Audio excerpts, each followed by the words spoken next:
Halo semuanya, perkenalkan nama saya Farnala Bulan dari Prodi Pendidikan Guru Sekolah Dasar, Fakultas Keguruan dan Ilmu Pendidikan. Oke, seperti yang kita ketahui bersama, Indonesia saat ini sedang direbak dengan pandemi COVID-19. Semua aktivitas yang biasa kita lakukan di luar, kini harus dilakukan serba dari rumah. Baik itu ibadah, baik itu pekerjaan, dan juga salah satunya adalah belajar. Karena itu, kini situasi belajar yang biasanya dilakukan di sekolah harus dilakukan di rumah. Dan juga karena kondisi seperti ini menjadi salah satu kewajiban yang harus dilakukan oleh orang tua. Karena bagaimanapun orang tua harus bisa mendampingi anak belajar, karena yang hanya ada di rumah adalah orang tua. Dan juga tanggung jawab anak ketika belajar bukan hanya lembaga pendidikan saja, tetapi juga peran orang tua harus dilibatkan untuk mendampingi anak ketika belajar. Nah, tetapi ketika anak belajar pasti orang tua mengalami berbagai kesulitan, entah itu kesulitan dalam materi atau mungkin komunikasi dengan guru, dan juga berbagai kemungkinan yang terjadi. Dan di sini saya akan berbagi tips yang bisa dilakukan oleh orang tua di rumah untuk mendampingi anak belajar, agar ketika anak belajar meskipun tidak di sekolah, setidaknya anak masih bisa mengikuti pembelajaran dan juga bisa tetap mencapai keberhasilan akademiknya. Oke, kita mulai dari yang pertama.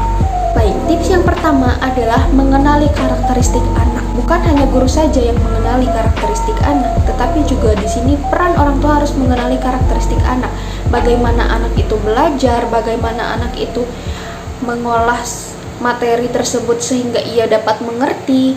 Dan juga di sini orang tua harus bisa berperan aktif untuk membaca karakteristik anak tersebut dan peka terhadap kebutuhan anak untuk menunjang pembelajarannya. Misalnya ketika anaknya lebih cenderung mendengarkan atau mungkin melihat sesuatu dengan secara bersamaan, berarti anak tersebut belajarnya dengan gaya yang seperti audiovisual, dengan materi-materi pembelajaran, atau mungkin dengan video-video animasi yang dapat membantu anak untuk memahami materi. Lalu tips yang kedua adalah memilih cara belajar yang menyenangkan. Karena dengan cara belajar yang menyenangkan, anak juga bisa lebih memahami materi dan juga belajar lebih terasa asik, tidak membosankan, dan juga anak tidak suntuk ataupun mengantuk karena metode pembelajaran dan cara belajar yang menyenangkan. Lalu yang ketiga adalah memilih tempat belajar yang bisa membangun suasana produktif. Mungkin dengan tempat yang lebih tenang, udara yang lebih segar, bisa membuat anak bisa lebih fokus dan juga tidak terdistraksi dengan gangguan-gangguan yang bisa menghambat kefokusan anak tersebut.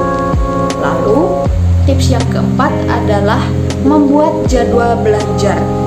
Karena dengan membuat jadwal belajar, kita bisa mengetahui aktivitas anak dari jam sekian sampai jam sekian, dan juga kita bisa memprediksi agar anak itu tidak hanya belajar saja, tetapi juga ada waktunya ketika ia bermain dan juga melakukan hal yang ia senangi.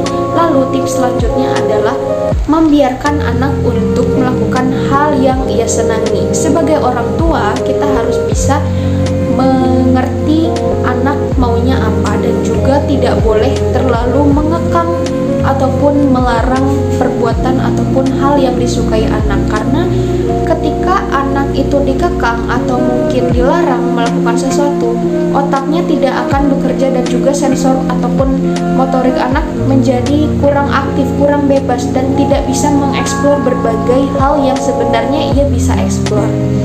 Lalu tips selanjutnya adalah sebagai orang tua harus bisa melihat dan juga memperhatikan perkembangan dan kesehatan anak. Pola makan yang bisa membantu anak untuk lebih sehat dan juga bisa mengerti, dan juga kita harus memperhatikan makanan tersebut memiliki kandungan seperti apa agar kesehatannya bisa lebih terjaga. Meskipun belajar tetap harus minum agar tetap fokus dan tidak terdehidrasi.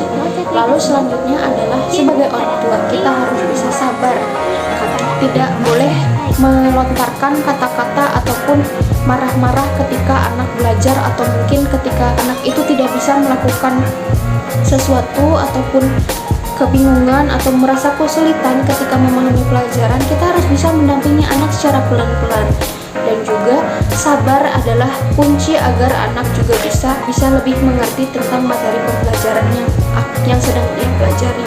Lalu selanjutnya adalah memberikan apresiasi terhadap anak.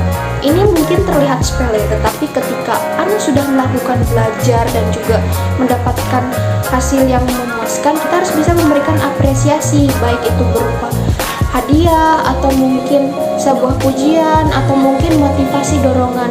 Dan juga diharap ketika anak melakukan kesalahan atau mungkin mendapatkan kesulitan, kita tidak boleh memarahi ataupun menganggap anak itu bodoh atau gimana, karena dengan lontaran kata-kata tersebut mindset anak cenderung akan menjadi terbentuk sebagai anak yang bodoh, karena itu tadi kita melontarkan kata-kata ataupun menyebut anak tersebut bodoh.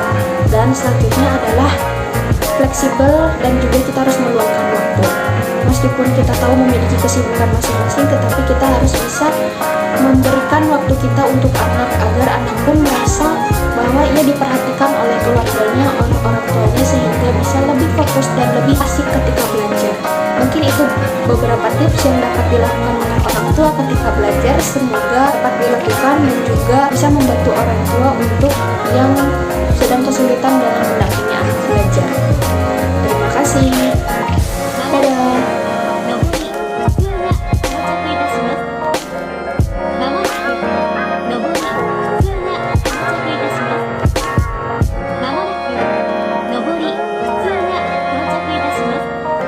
危険です。